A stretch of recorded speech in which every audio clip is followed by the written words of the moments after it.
wabarakatuh. Innal hamdalillah nahmaduhu wa nasta'inuhu wa nastaghfiruh wa na'udzu billahi ta'ala min shururi anfusina wa min sayyiati a'malina. Man yahdihillahu fala mudilla lahu wa may yudlil fala hadiya lahu.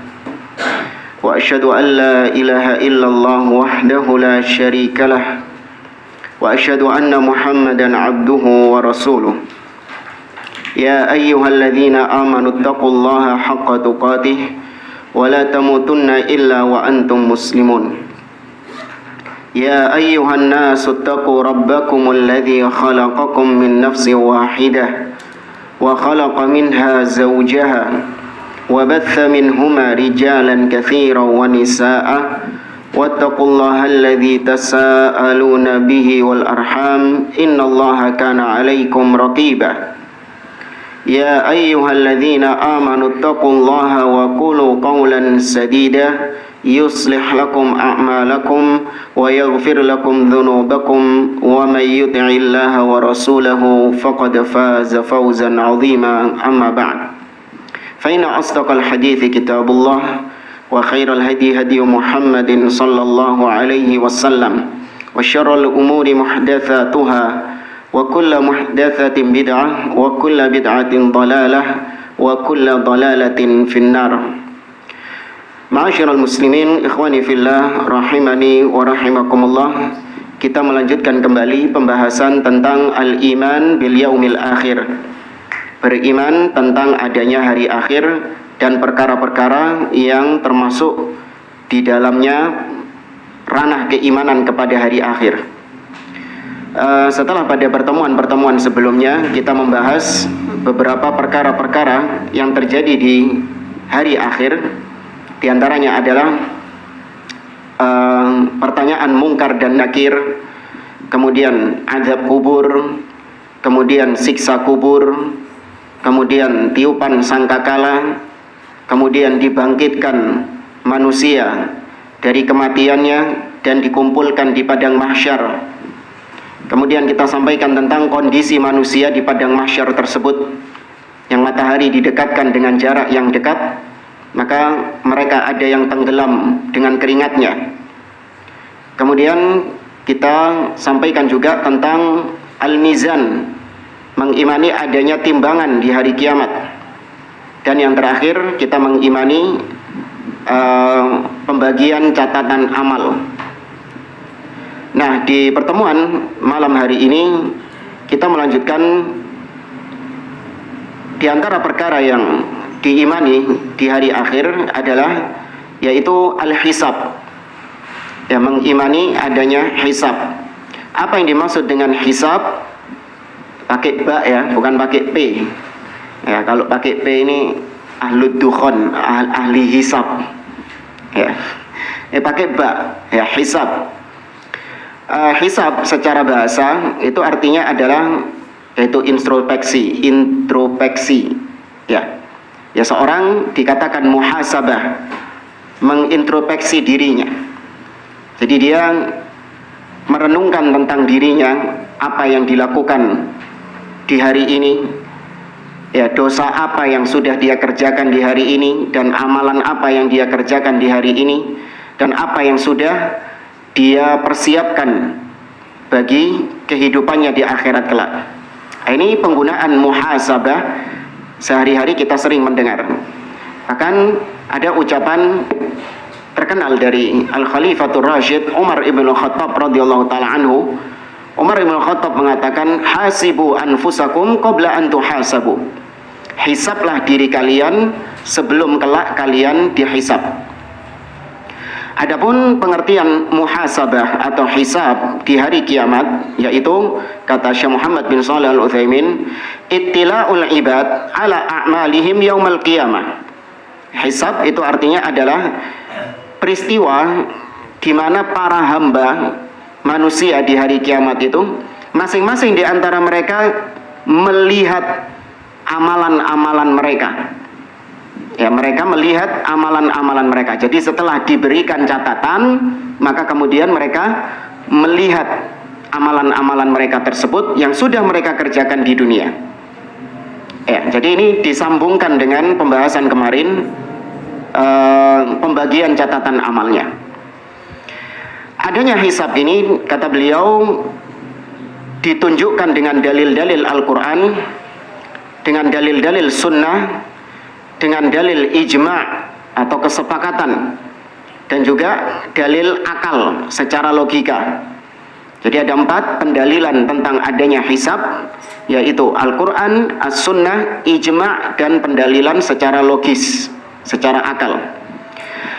Amal kitab, adapun dari Al-Quran, seperti misalnya Allah mengatakan dalam surah Al-Insyiqaq ayat yang ke-7 dan seterusnya, Allah mengatakan fa'amma man utiya kitabahu biyaminih fasawfa yuhasabu hisaban yasira. Kata Allah, adapun yang menerima catatan amalnya dengan tangan kanan. Ini sudah kemarin dalil tentang pembagian catatan amal. Maka ketika itu fasawfa yuhasabu hisaban yasira, maka dia akan dihisab dengan hisab yang ringan. Ya, ketika dia melihat catatan amalnya, maka ditanya oleh Allah tentang amalan-amalan tersebut. Ya, bahasa sekarang diinterogasi. Tapi interogasinya itu interogasi yang yasiro, interogasi yang ringan. Tidak interogasi secara mendetail, secara mendalam. Karena kalau interogasi secara mendalam, hisab secara mendalam, itu sudah alamat dia akan diazab oleh Allah Azza wa Jalla. Sebagaimana Nabi mengatakan, man husiba udzib. Barang siapa yang dihisab, maka dia diazab. Nabi mengatakan secara umum, barang siapa yang dihisab, maka dia diazab. Maka Aisyah bertanya kepada Nabi SAW, bukankah Allah mengatakan fasawfa yuhasabu hisaban yasira? Bukankah ada yang namanya hisab yang mudah, hisab yang ringan, kok tetap diazab? Maka kata Nabi, bukan. Kalau ayat ini, itu yang dimaksud kata Allah adalah hisab, maksudnya adalah al-arad. Hisab yang ringan itu hanya sebatas Allah menampakkan amalan-amalan hambanya, dan hamba tersebut melihat amalan itu. Akan tetapi manukisha udzib. Tapi kalau Allah sudah mencecar dia dengan pertanyaan-pertanyaan, ya, ala qad amilta kadza fi yaumi kadza. Bukankah engkau di hari ini melakukan ini dan ini? Bukankah engkau di hari ini berbuat ini dan ini? Kalau sudah dicecar sama Allah, udzib, dia pasti akan diazab oleh Allah Subhanahu wa taala. Ibarat dulu, ini bukan menyamakan hisab dengan perkara dunia ya. Dulu kita ketika salah, atau bukan salah, ketika kita ditanya sama orang tua kita, entah ayah atau ibu, tapi pertanyaannya itu pertanyaan yang ringan, maka ini pertanda orang tua kita nggak marah sama kita. Kita ditanya, dari mana kok baru pulang jam segini? Oh iya, dari rumah teman. Oh, sudah makan? Sudah. Sudah selesai dengan pertanyaan yang ringan. Tapi kalau sudah orang tua ini bertanya dengan pertanyaan yang detail, dari mana kau baru pulang jam segini? Oh, tadi dari rumah teman. Teman siapa? Oh, fulan. Di mana rumahnya? Di alamat di ini, Sidotopo Wetan misalnya. Ada apa? Ngapain di sana? Apa yang kau kerjakan di sana? Ya, sama siapa kau di sana? Gitu. Kalau sudah ditanya dengan pertanyaan mendetail ini sudah pasti alamat dimarahi. Ya, alamat sudah dikasih hukuman. Awas besok keluar lagi. Ya, antum heran gini, nggak pernah digituin sama orang tua dulu? Hah? Pernah, insya Allah. Nah, itu dalil dari Al-Quran adanya hisab. Wa amma sunnah, adapun dari sunnah nanti akan disebutkan beberapa dalil-dalil berkaitan dengan sunnah itu. Seperti yang Allah menghisab seorang hamba yang beriman secara berdua-duaan. Laisa bainahu wa bainallahi turjuman. Tidak ada penerjemah antara dia dengan Allah Subhanahu wa taala. Hadis yang panjang sampai pada intinya Allah mengatakan kepada dia, qad satartuha 'alaika fid dunya wa ana aghfiruha lakal yaum. Dahulu ketika di dunia dosa-dosamu aku tutupi, dan sekarang di akhirat dosamu aku ampuni. Ya, ini dalil penetapan adanya hisab, diinterogasi sama Allah Subhanahu wa taala. Demikian juga Nabi SAW bersabda, la tazalu qadama ibni Adam min indi rabbihi hatta yus'al an arba'. Tidaklah kedua kaki manusia pada hari kiamat itu bergeser di hadapan Allah sampai dia ditanya tentang 4 hal. An umrihi fima afna, tentang umurnya, usianya, untuk apa dia habiskan. Wa an syababihi fima abla, tentang masa mudanya, untuk apa dia habiskan. Wa an malihi min aina tasaba wa fima anfaqah, dan tentang hartanya, dari mana dia mendapatkannya dan kemana dia belanjakan harta tersebut. Wa an ilmihi madza amila bihi, dan juga tentang ilmunya, ya, apa yang dia kerjakan, apa yang dia amalkan dengan ilmu tersebut. Ini juga penetapan adanya hisab. Sebagaimana juga Nabi SAW mengatakan dalam riwayat Imam Muslim, awwalu, atau kata Nabi, thalathatun awwalu man tusya'ar bihin naru yaumal qiyamah thalatha. Ada 3 golongan. Yang pertama kali di antara golongan-golongan yang pertama-tama mencicipi panasnya neraka. Yang pertama adalah alimun wa qari'ul Qur'an, seorang ulama dan orang yang pandai membaca Al-Qur'an. Dan yang kedua adalah mujahid fisabilillah, orang yang berjihad di jalan Allah. Dan yang ketiga adalah orang yang dermawan, yang rajin menyedekahkan hartanya. Nah, ketiga golongan ini semuanya ditanya oleh Allah Subhanahu wa taala dengan pertanyaan yang sama, madza amilta biha, apa yang kau lakukan dengan nikmat-nikmat yang sudah aku berikan kepadamu itu. Kau diberi ilmu, apa yang kau lakukan dengan ilmu tersebut. Yang Ustadz tadi mengatakan, ta'allamtu fik wa 'allamtun nas wa qara'tu fikal Qur'an. Ya Allah, aku belajar agama ini ikhlas karenamu. Aku mengajarkannya juga ikhlas karenamu. Dan aku membaca Al-Quran juga ikhlas karenamu.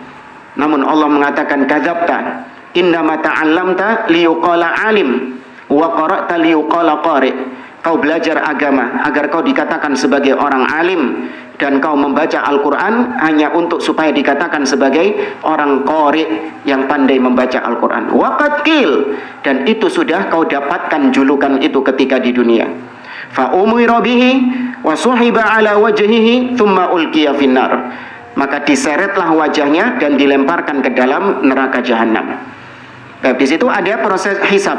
Allah mencecar dia dengan pertanyaan-pertanyaan. Nah, kemudian secara ijma' bahwasanya umat sepakat dari zaman ke zaman bahwa Allah akan menghisab hamba-hambanya.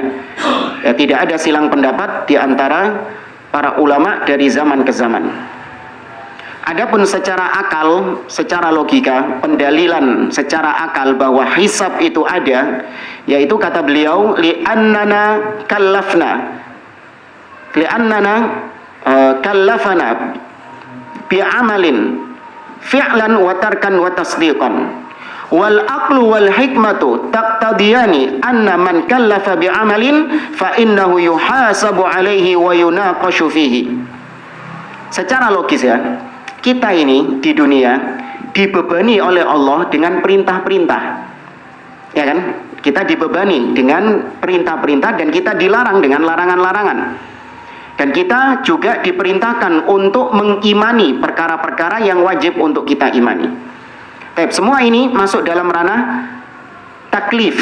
Ya, taklif artinya dibebankan kepada hamba tersebut. Maka jelas sekali kalau sesuatu dibebankan kepada orang lain, maka pasti orang yang terbebani itu akan ditanya tentang hal-hal yang dia perintahkan itu. Nah, itu kalau di kehidupan dunia ya, Anda misalnya menyuruh anak Anda membebani anak Anda dengan perintah-perintah. Ya, nah, tolong belikan Bapak jangan rokok. Biasanya rokok. Jangan, nggak boleh. Nah, tolong belikan Bapak nasi goreng di depan. Tolong belikan Bapak nasi goreng di depan. Setelah kembali, maka pasti sang anak ini tadi akan ditanya, kau tadi belinya di mana? Kok lama?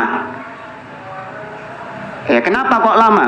Maka sang anak akan menjawab, saya belinya tadi di pinggir jalan. Iya lama, soalnya yang ngantri banyak, yang beli nasi gorengnya banyak, dan seterusnya. Sesuatu ketika diperintahkan, maka pasti yang memerintahkan ini akan bertanya kepada yang diperintah itu.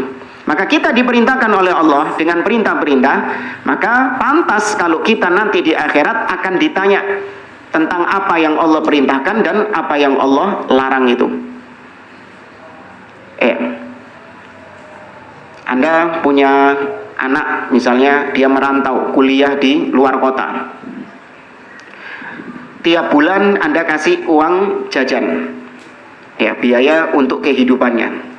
Ternyata nggak sampai sebulan sudah habis uang jajannya ini. Maka Anda pasti akan bertanya kepada dia, kau saya kasih uang 1 bulan misalnya 3 juta misalnya, untuk apa uang tersebut? Padahal kos sudah dibayari sama bapak, kuliah juga sudah dibayari sama bapak. 3 juta itu sudah murni uang jajanmu sehari-hari, kok bisa habis? Kau gunakan untuk apa? Maka demikian juga nikmat-nikmat yang semua Allah berikan kepada kita pasti akan ditanya oleh Allah untuk apa nikmat tersebut. Latus'alunna yauma idzin 'anin na'im. Sungguh manusia itu akan ditanya di hari kiamat tentang naim. Semua nikmat yang Allah berikan kepada kita pasti ditanya sama Allah.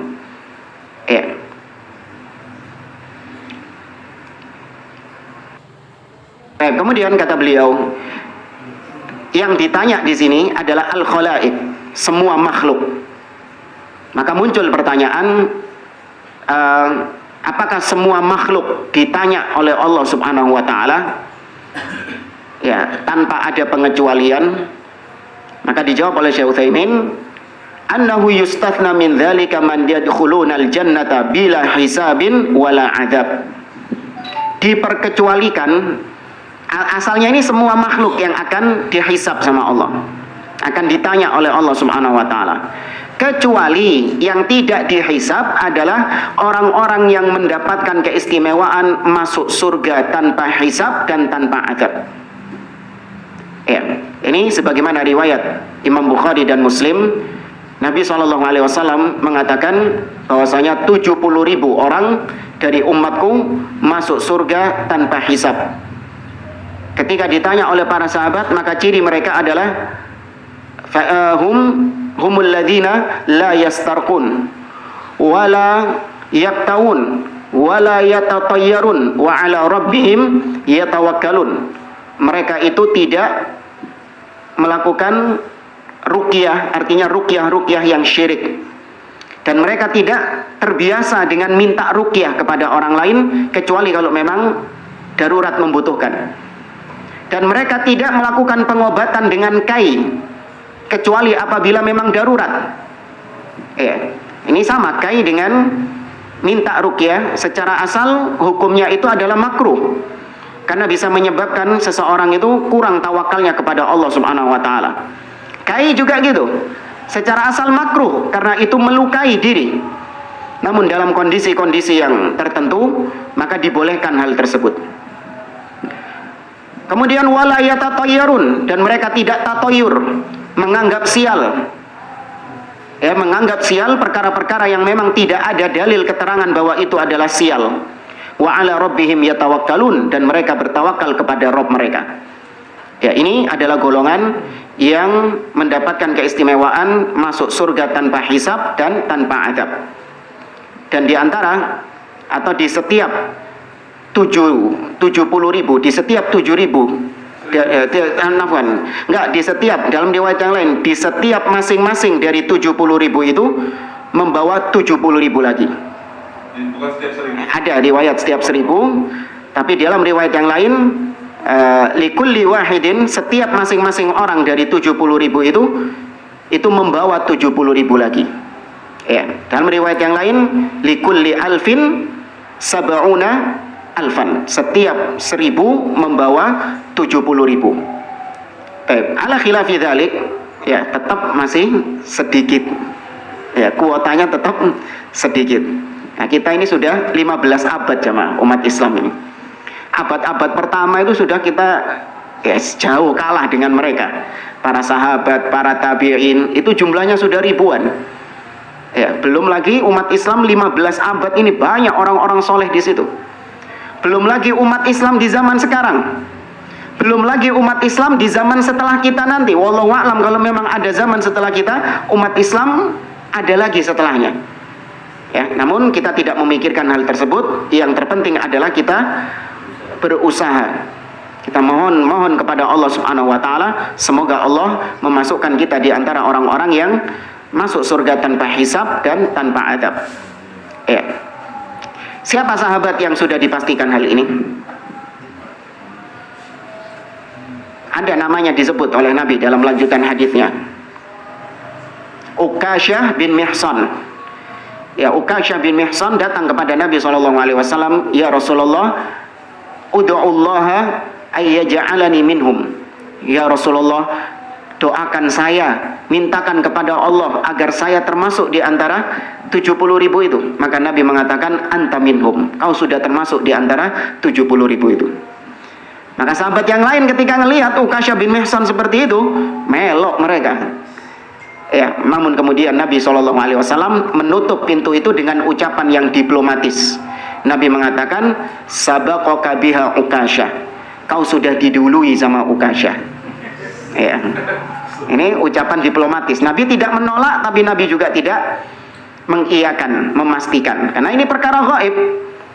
Ya, sabaqaka biha Ukasyah. Ukasyah sudah mendahuluimu. Ini pengecualian yang pertama. Ini dalam riwayat Imam Ahmad kata beliau, ya dalam riwayat Imam Ahmad dari Abu Bakar dan anaknya Abdurrahman, dan juga dalam riwayat Al-Haythami di Majma' Az-Zawaij, rijaluhu thiqat, kata Ibnu Hibban, perawinya terpercaya. Disebutkan oleh Nabi SAW, anna ma'a kulli wahidin sab'ina alfan. Ini yang tadi saya sebutkan. Setiap satu orang itu membawa 70.000 orang. Ya, dalam riwayat, setiap satu orang membawa 70.000 orang. Baik. Kemudian termasuk di antara yang dihisab adalah bangsa jin. Ya, yang termasuk dihisab bukan cuma manusia, tapi bangsa jin. Li'annahum mukallafun. Karena mereka ini juga dibebani dengan syariat. Benar nggak? Ya, wa ma khalaqtul jinna wal insa illa liya'budun. Jin juga diperintahkan untuk beribadah. Maka kalau Allah memerintahkan, berarti Allah bertanya kepada jin-jin tersebut sejauh mana mereka menjalankan perintah Allah dan meninggalkan larangan Allah Subhanahu wa taala. Oleh karenanya, walihada yadkhulu kafiruhum an-nar bin nassi wal ijma'. Oleh karenanya, orang-orang kafir dari bangsa jin. Ya apa sih? Orang-orang kafir dari bangsa jin. Gak enak. Apa berarti? Jin-jin kafir. Ya pokoknya gitulah.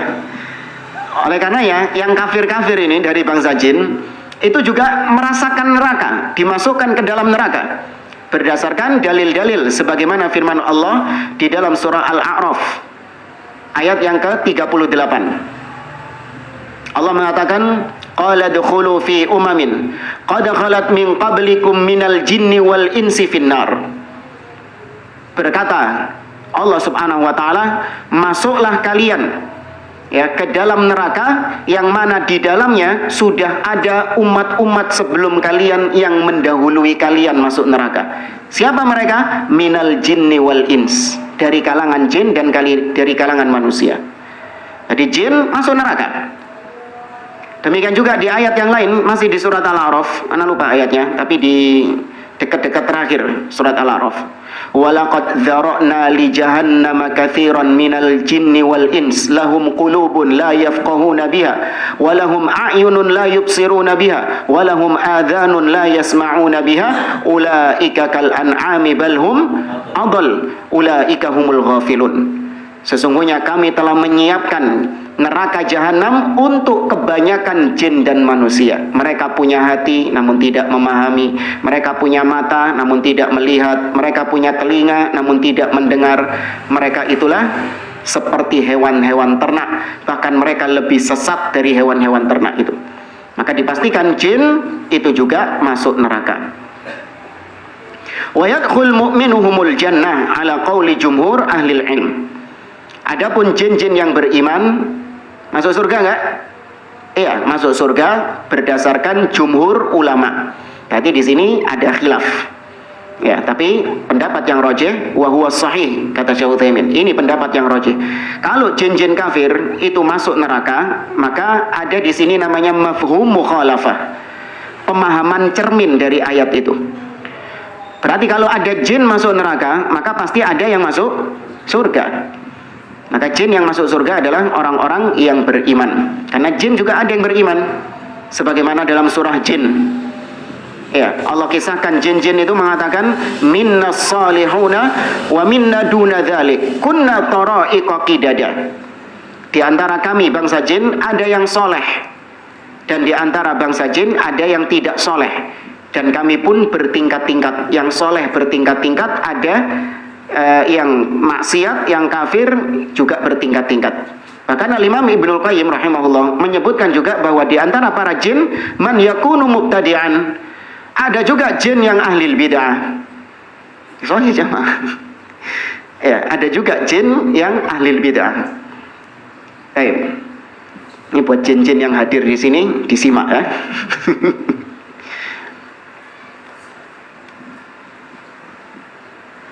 Kemudian kata Syekh Utsaimin, ada pertanyaan.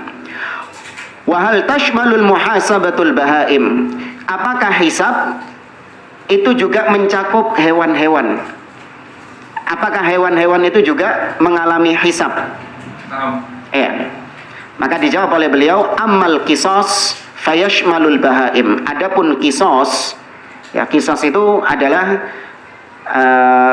mengembalikan hak yang dulu ketika di dunia dirampas, entah berkaitan dengan harta kalau manusia, atau kehormatan, darah, ya, dan yang lainnya, maka akan dibalas di akhirat. Ini namanya qisas, beda sama hisab. Kalau hisab diinterogasi. Maka kalau hewan itu hanya mengalami qisas. Ya, hanya mengalami qisas. Berdasarkan sabda Nabi SAW, annahu yuktasu lisyatil jalha minasyatil qarna. Bahwasanya kelak di hari kiamat, para kambing-kambing yang tidak bertanduk akan minta haknya kepada kambing yang bertanduk. Soalnya dulu diseruduk. Iya. Nah, itu kita benarkan hadits Nabi SAW, di akhirat akan ada hisab seperti itu. Namun setelah qisas. Namun setelah qisas, apa yang terjadi sama hewan-hewan ini? Menjadi tanah. Ya, tidak ada hewan masuk surga dan tidak ada hewan masuk neraka. Di qisas itu hikmahnya apa? Untuk ditampakkan kepada manusia bahwa hewan saja, saking adilnya Allah Subhanahu wa taala, hewan juga diqisas sama Allah. Dikembalikan hak-hak hewan yang dulu ketika di dunia diseruduk sampai tanduknya patah, ya, atau pokoknya makanannya mungkin dirampas sama hewan lain, ya, atau istrinya mungkin wallahu a'lam. Intinya akan ada kisah seperti itu, tapi hanya dalam rangka untuk menampakkan kepada manusia. Setelah itu dijadikan tanah. Makanya orang-orang kafir itu mereka ingin menjadi seperti hewan. Ya laitani kuntu turaba. Duhai seandainya aku dijadikan tanah saja. Setelah selesai hisab, setelah selesai qisas, gak ada surga dan neraka, saya gak masuk surga gak apa-apa. Yang penting saya gak masuk neraka, jadi tanah saja. Adapun hisab, maka tidak ada hisab kepada hewan-hewan. Kemudian wa yakhlu bi 'abdihil mu'min fayuqarriruhu bidzunubi. Ketika itu seorang mukmin, hamba yang mukmin, maka dia itu berdua-duaan dengan Allah Subhanahu wa taala. Allah menghisab dalam kondisi hanya berdua-duaan antara Allah dengan dia. Kemudian Allah fayuqarriru bidzunubi, Allah menegaskan tentang dosa-dosa yang dia perbuat itu. Baik. Allah mengatakan kepada orang tersebut, amilta kadza wa kadza. Apakah engkau melakukan ini dan ini? Apakah benar engkau telah berbuat ini dan ini? Hatta yuqiru wa ya'tarif. Sampai si hamba mukmin tadi itu mengakuinya. Kalau benar saya dulu ketika di dunia berzina, saya dulu ketika di dunia mencuri, saya dulu berdusta dan seterusnya. Kemudian setelah itu dia menganggap dirinya sudah binasa. Disebutkan dosa-dosanya sama Allah, dia menganggap saya sudah binasa hari ini. Namun kemudian Allah mengatakan, satartuha 'alaika fid dunya wa ana aghfiruha lakal yauma. Dulu ketika di dunia aku tutupi dosanya, dan sekarang aku akan ampuni dosa-dosamu tersebut.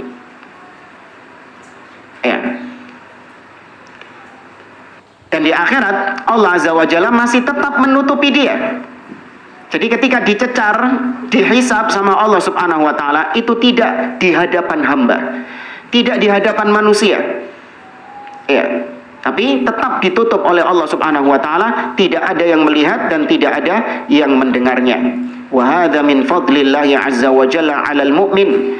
Ini karunia Allah yang Allah berikan kepada hamba yang beriman. Fa innal insan idza qarraraka bi janayatika amaman nas wa in samaha anka fa fihi syai'un minal fadhihah. Manusia itu kalau seandainya ada seseorang, Anda misalnya, disebutkan keburukan-keburukan Anda di depan manusia, meskipun ujung-ujungnya nanti dimaafkan sama dia, maka tetap di situ ada sisi apa? Mempermalukan Anda di hadapan orang. Misalnya Anda mendapati ada seorang pencuri.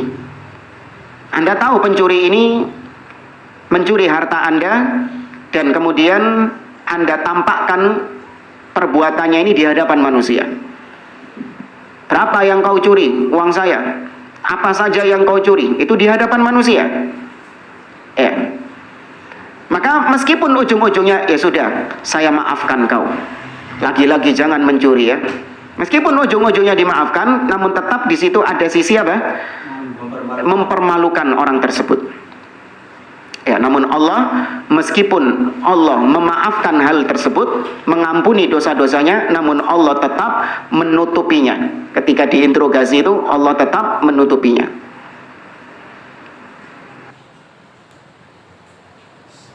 Wa ammal kufar, adapun orang-orang kafir, fala yuhasabuna muhasabatan man tuzanu hasanatuhu wa sayyi'atuhu fa innahum la hasanata lahum walakin ta'uddu a'malahum fatuhsa fayuqifuna 'alaiha wa yuqarriruna biha wa yukhzuna biha. Adapun orang kafir itu tidak dihisab sebagaimana hisabnya orang mukmin. Artinya kalau orang mukmin itu dihisab dengan cara sama-sama ditampakkan antara amal kebaikan dan keburukan. Ya enggak? Sama-sama ditampakkan. Kayak mizan. Itu ditimbang antara kebaikan dan keburukan. Adapun orang kafir hanya dihisab dengan keburukan-keburukannya saja. Tidak ditanya oleh Allah tentang kebaikan-kebaikannya. Kenapa? Karena orang kafir tidak punya kebaikan. Ini yang patut untuk kita pegang jamaah. Orang kafir tidak memiliki kebaikan di sisi Allah Subhanahu wa taala. Meskipun di sisi manusia baik. Kita akui kebaikannya. Kalau ada tetangga kita kafir, dia orangnya baik sama kita, nggak mengganggu kita, bahkan bertutur kata yang baik kepada kita, maka kita akui dia baik kepada kita. Namun kalau kebaikan untuk Allah, di sisi Allah, maka orang kafir itu zong, nol. Gak ada pahalanya di sisi Allah. Hatta orang kafir ini bangun masjid, bangun pondok pesantren, memberi makan kepada fakir miskin, ya, ada pahalanya nggak di sisi Allah? Tidak ada kebaikannya, nol. Dan sebaik-baik orang kafir, yang sampai sekarang orang kafir manapun tidak punya amalan ini, adalah Abu Thalib. Ya. Anda sebutkan siapa orang kafir yang paling baik di zaman sekarang? Ada Ustaz, ini fulan ini Masya Allah, masjid dibangun sama dia, besar habis triliunan, katakanlah. Mana yang lebih baik, dia atau Abu Thalib? Abu Thalib membela Nabi SAW, mendukung Nabi SAW. Ya, bahkan rela dia, kalaupun dia mati untuk membela Nabi, dia rela. Tidak ada yang memiliki amalan seperti ini kecuali Abu Thalib. Tapi meskipun demikian, Abu Thalib tidak dikatakan punya pahala di sisi Allah Azza wa Jalla. Karena namanya orang kafir, tidak ada kebaikan pada mereka di sisi Allah. Maka Allah akan Allah akan mencecar dengan pertanyaan-pertanyaan, yaitu keburukan-keburukannya saja. Ada sebuah hadis dari Abdullah bin Umar radhiyallahu anhuma. Nabi SAW mengatakan, wa ammal kuffar wal munafiqun. Adapun orang-orang kafir dan orang-orang munafik, fayunada bihim ala ru'usil khalaik. Maka mereka ini dipanggil dengan sebutannya yang kafir dan munafik di hadapan semua makhluk-makhluk. Tidak berdua-duaan. Ya, tapi di hadapan semua makhluk dia dipanggil. Kemudian dikatakan, ini di hadapan orang-orang di padang mahsyar. Allah mengatakan, haula'il ladzina kadzabu ala rabbihim. Mereka inilah orang-orang yang mendustakan Rabb mereka. Ya, ala la'natullahi 'alal zalimin. Maka laknat Allah bagi orang-orang yang zalim tersebut. Itu diucapkan di hadapan makhluk-makhluk yang lain. Baik, ada hadis yang panjang dari Abu Hurairah radhiyallahu taala anhu menunjukkan bahwasanya orang kafir dan munafik itu juga dihisab. Akan tetapi hisab mereka tidak sebagaimana hisabnya orang beriman yang seimbang antara ditanya keburukan dan ditanya kebaikan. Baik, ini kita ringkaskan saja. Orang-orang munafik ketika didatangkan oleh Allah Subhanahu wa taala, Allah bertanya kepada dia, "Ya fulan, alam akramaka wa aswadaka wa azwajaka wa usakhiru lakal khayla wal ibila wa adurruka," dan seterusnya. Kata Allah, "Wahai fulan, bukankah dahulu ketika di dunia kau aku muliakan, kau aku berikan harta, aku tundukkan bagimu hewan-hewan untuk kau tunggangi?" Maka orang ini mengatakan, "Bala." "Adzananta annaka mulaqiyya." Apakah kau dulu ketika di dunia meyakini akan berjumpa denganku? Maka orang ini mengatakan, "La, tidak." "Fa inni ansaka kama nasitani." Maka kata Allah, hari ini aku akan meninggalkanmu sebagaimana dahulu ketika di dunia kau meninggalkanku. Tapi ini orang yang pertama. Orang yang kedua juga sama seperti itu. Allah mengatakan, fa inni ansaka kama nasitani. Aku melupakanmu di hari ini sebagaimana engkau melupakan aku ketika di dunia. Nah, kemudian orang yang ketiga. Orang munafik yang ketiga ini.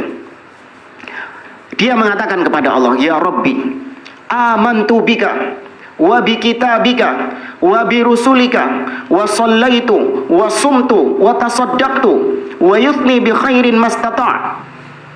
Orang ketiga ini mengatakan, "Wahai Rabbku, aku beriman kepadamu dan aku beriman kepada kitabmu, kepada rasulmu. Aku sholat, aku puasa, aku bersedekah, dan aku memujimu dengan kebaikan-kebaikan semampu aku." Fayaqul hahuna idzan.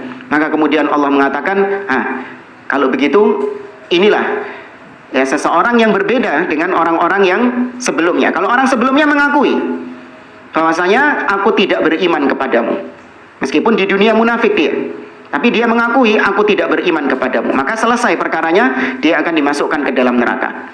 Namun orang ini ketika dia hisab, dia mengatakan bahwa aku beriman kepadamu. Jadi di akhirat cek munafik gitu loh. Munafik nang dunya tok ngono lho. Iki kisah Allah ini juga dimunafiki pisan.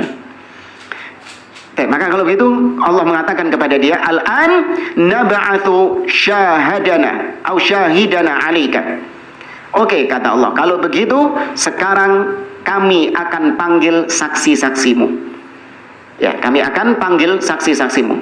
Fayufakkiru fi nafsihi manil ladzi yashhad 'alayya. Maka dia pun berpikir dalam dirinya, siapa kira-kira yang menjadi saksi atas dirinya? Ya, siapa? Karena munafik ini amalan apa? Amalan batin. Ya, dia mikirnya orang gitu loh. Siapa yang akan menjadi saksi atasku? Enjoy dia, karena manusia nggak ada yang tahu kalau dia munafik. Maka kemudian fayakhtimu ala fihi wa yuqalu li fakhidhihi wa lahmihi wa 'idhamihi. Maka tatkala itu Allah menyumpal mulutnya dan Allah memanggil kakinya, dagingnya, tulangnya, ya organ-organ tubuhnya dipanggil sama Allah, dikatakan oleh Allah, intiqi fatantiqu bi amalihi. Berbicaralah kalian, wahai organ tubuh, berbicaralah kalian. Maka mereka pun berbicara tentang amal perbuatan yang dikerjakan orang ini. Ya, maka itulah kondisi orang-orang munafik tatkala di akhirat. Semua anggota tubuhnya dijadikan berbicara oleh Allah Subhanahu wa ta'ala. Kemudian jamaah rahimani wa rahimakumullah,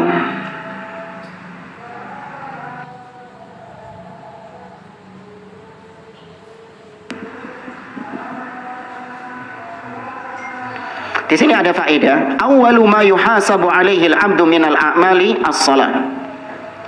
Yang pertama kali dihisab dari amalan-amalan hamba adalah salatnya. Itu yang pertama kali ditanya oleh Allah Subhanahu wa taala.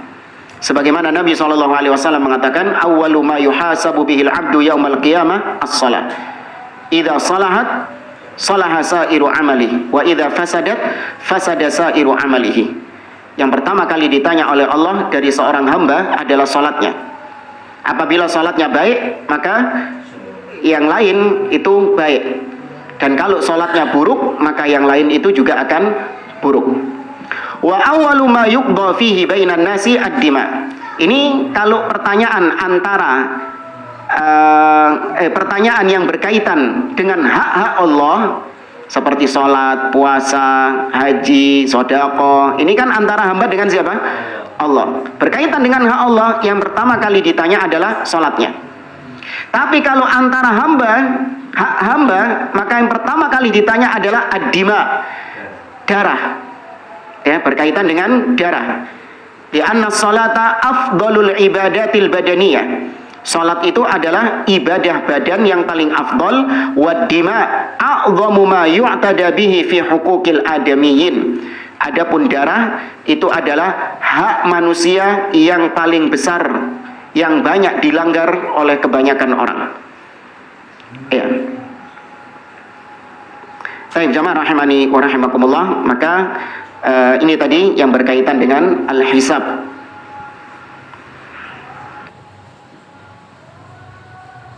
Di sini setelah itu pembahasan tentang al-haud atau telaga. Termasuk diantara perkara mengimani hari akhir, yaitu mengimani adanya telaga Nabi Shallallahu Alaihi Wasallam. Baik, mungkin sebelum kita lanjut ke telaga, barangkali ada yang mau ditanyakan berkaitan dengan hisab, silakan. Hisaban yasir. Yasir. Ini dengan yang tadi yang Allah ajak berduaan itu beda ya? Ya sama. Jadi dia ketika berdua-duaan dengan Allah itu, Allah bertanya kepada dia dengan pertanyaan-pertanyaan yang ringan. Pertanyaan-pertanyaan yang ringan, tidak secara mendetail. Adapun munaqasyah, ada lagi istilah munaqasyah, yaitu Nabi mengatakan man nuqisha udzib. Barang siapa yang dimunaqasyahi, munaqasyah ini apa ya, kalau diartikan sekarang debat. Ya, bukan debat ya, karena nggak ada debat di akhirat, tapi kayak debat gitu loh, apa ya? Argumen. Iya. Jadi berlangsung panas gitu loh. Dari kata asiro tuh, hisab dan asiro ya. Hisab dan asiro ya, hisab yang susah, Ya. hisab yang sulit. Tapi Nabi istilahkan dengan munaqasyah untuk membedakan antara hisab dan yasiro, hisab yang ringan dengan hisab yang sulit. Karena kalau hisab yang ringan itu adalah al-arad pakai ain. Kalau al-arad pakai alif itu bumi. Tapi pakai ain, al-arad. Al-arad artinya cuman dipaparkan saja. Allah hanya memaparkan saja, memamerkan amalannya, tapi tidak ditanya dengan pertanyaan-pertanyaan yang mendetail. Namun kalau munaqasyah itu ditanya dengan pertanyaan yang mendetail, dan itu ujung-ujungnya diadab. Kalau yang yasiro enggak sih, enggak diadab. Enggak, kalau yang yasiro tidak. Wa yanqalibu ila ahlihi masrura. Ya, dia Bedanya dengan yang pertama tadi 70.000 itu tanpa hisab dan tanpa hisab, tidak ditanya sama Allah. Hisab tetap ringan tapi tanpa adab. Iya, tanpa azab. Yang asironi yang Diadab. Iya. Alhamdulillah. Ya, kita minta minimal ya, tapi enggak lah, kita kalau urusan akhirat ini jangan minimal-minimal, kita minta yang paling tingginya, yaitu kita minta kepada Allah masuk golongan yang tanpa hisab. Ya, jangan jangan minimal hisaban yasiro. Ya benar, minimal hisaban yasiro. Cuman kalau Anda berdoa minta yang paling tinggi. Ya, minta yang paling tingginya sudah.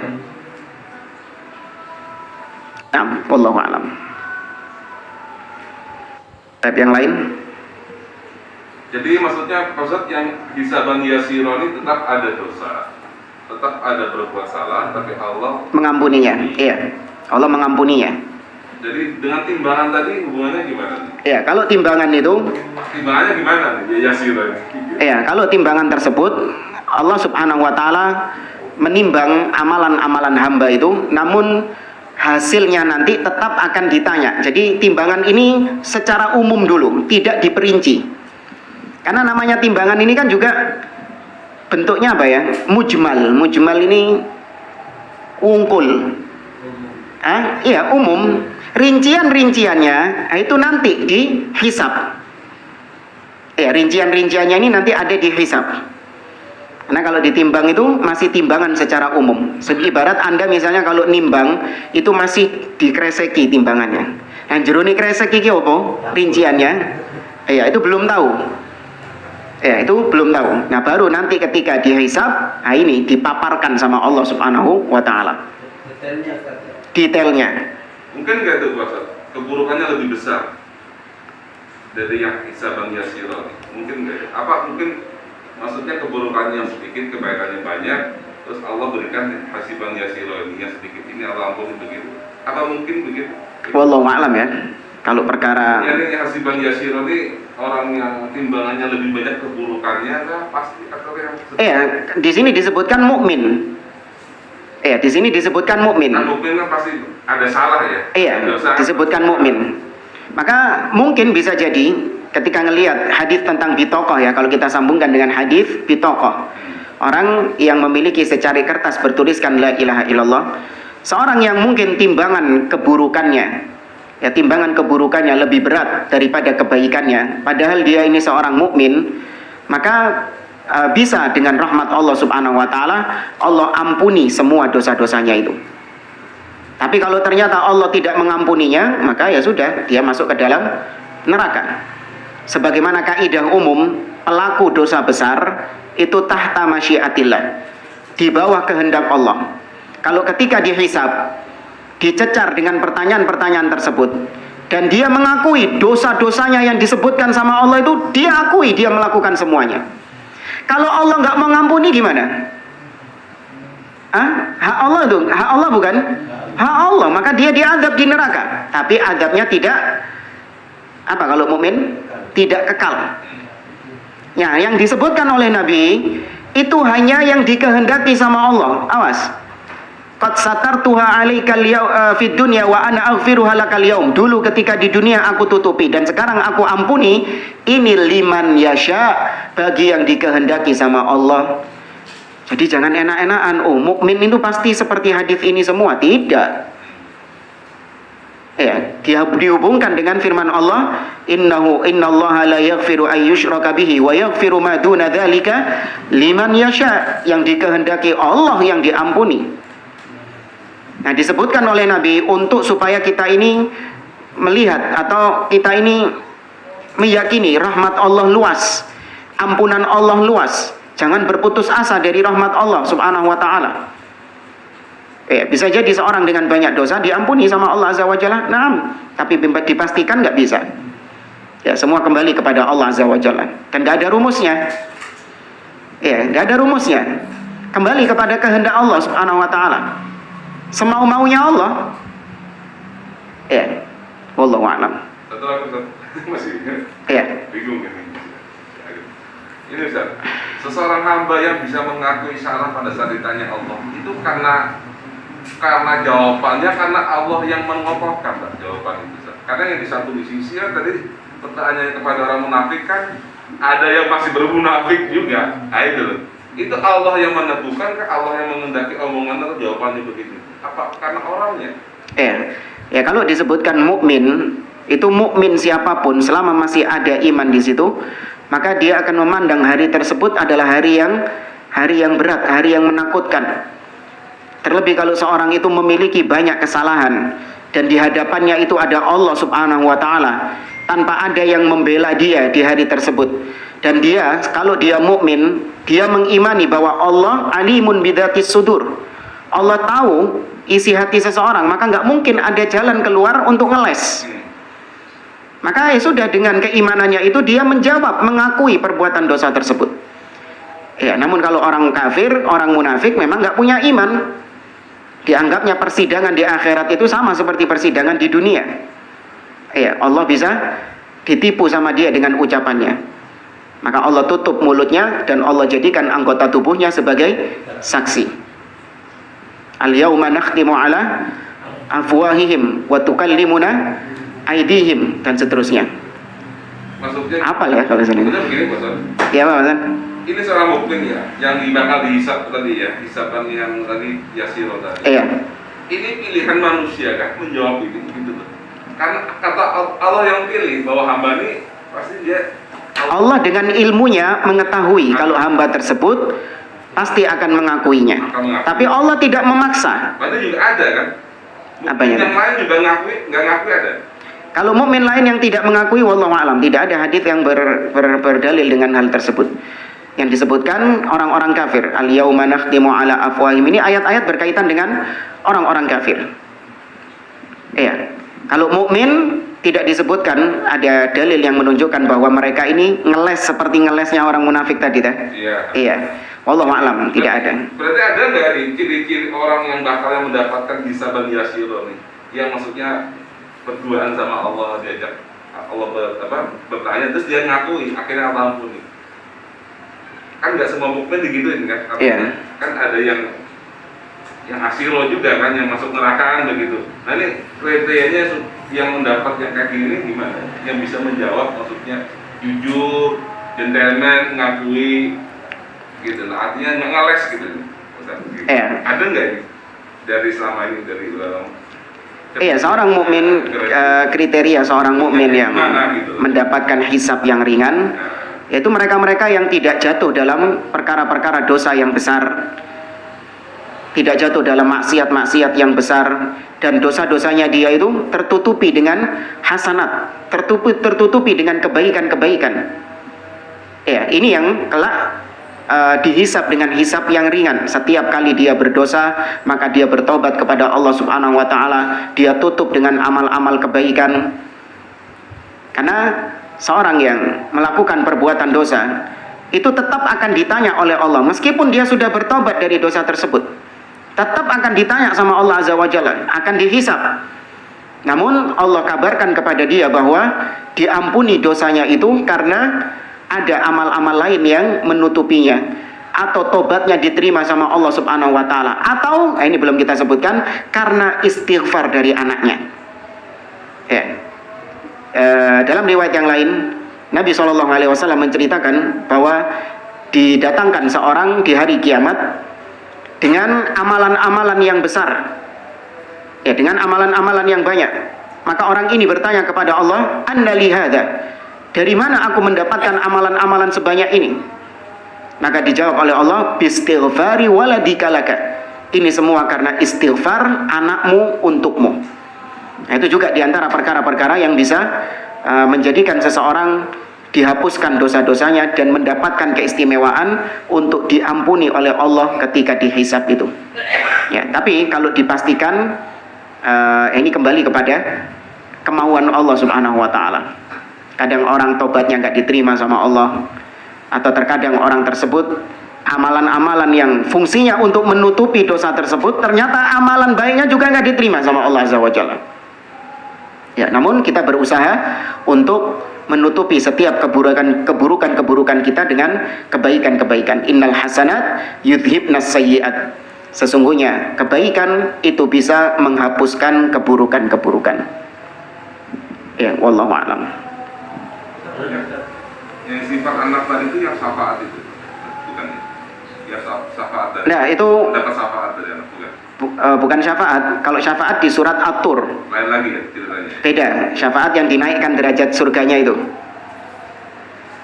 Walladzina amanu wattaba'athum dzurriyyatuhum biiman alhaqna bihim dzurriyyatuhum wama alatna min amalihim min syai'. Dalam surat At-Tur Allah mengatakan, dan orang-orang yang beriman yang wa dzurriyyatuhum, dan juga keturunan-keturunannya, alhaqna bihim dzurriyyatahum, maka kami akan pertemukan dia dengan keturunannya tersebut. Jadi level surga ini misalnya bapaknya di atas, anaknya di bawah, atau sebaliknya, anaknya di atas, bapaknya di bawah.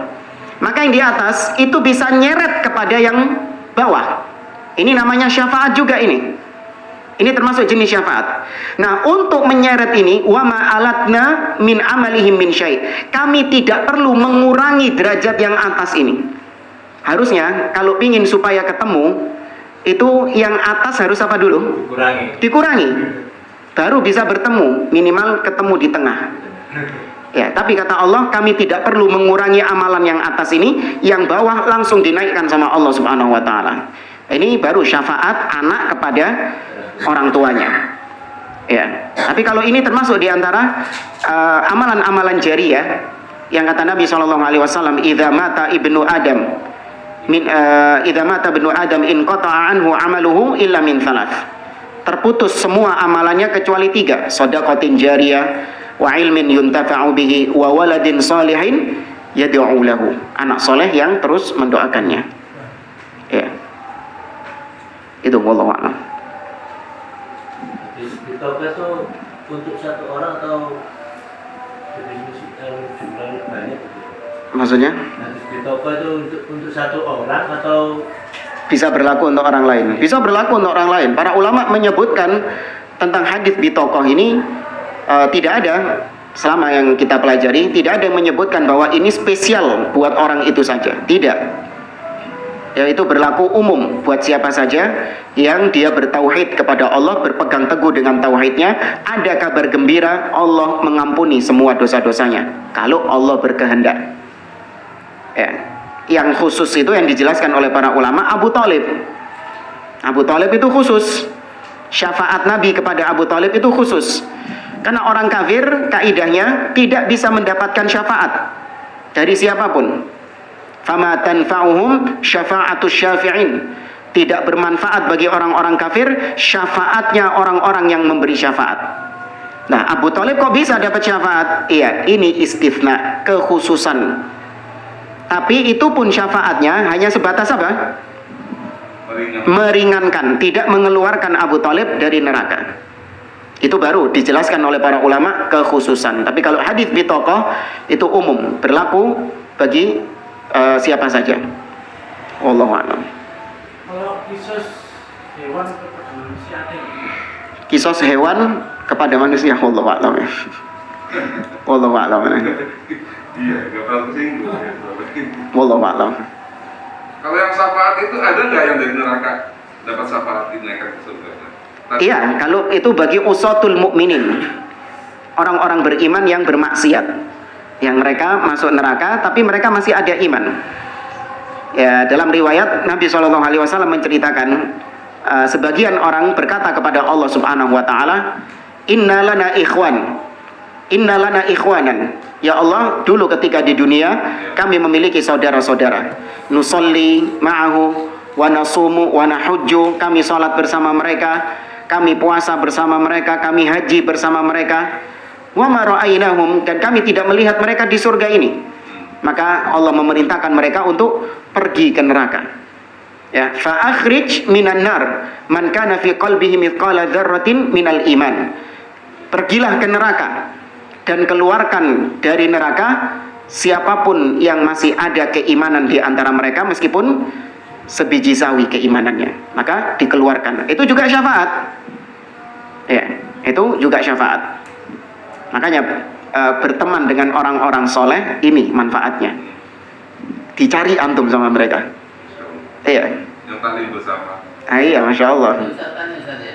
Nah, Abu Thalib itu apa ayahnya Ali. Ali? Iya, ayahnya Ali bin Abi Thalib. Bisa dapat syafaat sama Ali? Tidak, karena kafir. Abu Thalib mati dalam kondisi kafir dan disepakati oleh para ulama sebagaimana kisah Nabi ketika di akhir hidupnya Abu Thalib, Nabi tetap mengajak Abu Thalib untuk masuk Islam. Ya ammi qul la ilaha illallah kalimatan uhajju laka biha indallahi yaumal qiyamah. Wahai pamanku, ucapkan la ilaha illallah, satu kalimat saja yang dengan kalimat ini akan aku gunakan untuk membelamu di hadapan Allah di akhirat kelak. Tapi ternyata Abu Jahal di sebelahnya mengatakan, ya Abu Talib, atarghab an millati Abdul Muttalib. Wahai Abu Talib, apakah kau sudah benci dengan agama bapakmu, yaitu Abdul Muttalib? Maka kemudian sampai selesai matinya Abu Talib, fa'aba an yaqula la ilaha illallah. Dia tetap enggan mengucapkan la ilaha illallah. Maka dia mati dalam keadaan musyrik. Ya. Syafaat Nabi hanya sebatas meringankan siksanya saja. Yudha fi rijlihi, diletakkan di kakinya atau dijadikan untuknya seperti sandal minan nar, terbuat dari neraka, terbuat dari api. Yagli minhu dimahuhu, mendidih otaknya gara-gara kerikil yang diinjak yang ada di kaki. Itu siksa paling ringan. Yang siksa paling ringan adalah siksaannya Abu Thalib di neraka. Nah, wallahu a'lam. Maksudnya yang kaitannya dengan yang doa Allahumma tsabbiti bi qawli tsabbiti fil hayatid dunya wa fil akhirah. Itu ada kaitannya enggak dengan yang Allah mengokohkan perkataan di akhirat? Maksud yang tadi menjawab tadi. Ya, para ulama menggunakan hadis tersebut atau ungkapan tersebut, yutsabbitullahu alladzina amanu fil qawli tsabit fil hayatid dunya wa fil akhirah. Itu oleh para ulama dijadikan dalil tentang ucapan yang sabit adalah ucapan la ilaha illallah. Al-qaulu tsabit yang dimaksud adalah la ilaha illallah. Nah, kalau di dunia adalah ucapan la ilaha illallah itu dikokohkan oleh Allah, yaitu dia tidak goyang dengan kesyirikan-kesyirikan. Artinya dia tetap tegar di atas tauhidnya. Nah, adapun di akhirat itu bukan ketika hisab.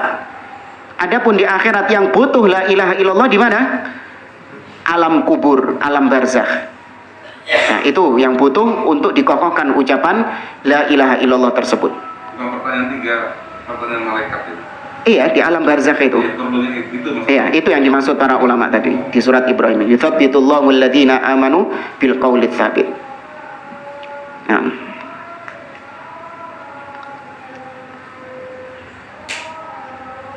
Yang lain? Tak borong semua nih pertanyaan. Yang lain dong. Oh enggak, yang lain, betul. Yang hisab ini deh, yang tentang hisab ini mungkin tadi. Ya udah cukup ya. Baik, saya kira ini insyaallah pertemuan berikutnya kita bahas tentang Al-Haud, yaitu telaga Nabi SAW. Subhanakallahumma wa bihamdik asyhadu an la ilaha illa anta astaghfiruka wa atubu ilaik wa akhiru da'wana anil hamdulillahi rabbil alamin. Wassalamualaikum warahmatullahi wabarakatuh.